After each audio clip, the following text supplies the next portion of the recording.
scaling your business usually, or in many cases, would lead to losing your soul. And maybe you could argue that. I would actually argue it's probably the other way around. If you're somebody who approaches your faith first and you are Catholic first, and you do everything through the lens of your Catholic faith, scaling your business is actually your path to sainthood, right? So similar to like the way that Saint Josemaría Escrivá would say, you're called to holiness in your career or what you do in your ordinary, quote unquote, ordinary life. I think it's the same thing with entrepreneurs, right?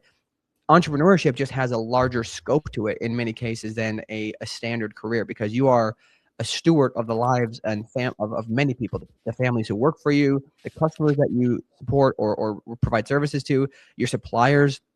I mean, there's so many different people that you interact with as an entrepreneur, and if you do it well, you are leaning into this co-creative nature that we have as individuals, right?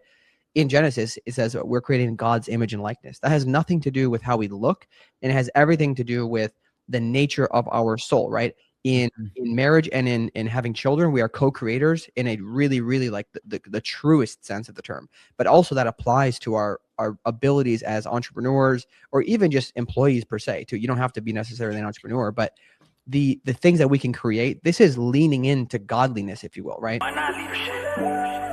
Why not lead different?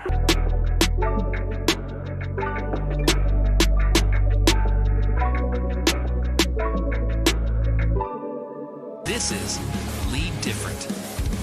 Subscribe now. Discover a new era of leadership. Lead different, because great leaders change the world.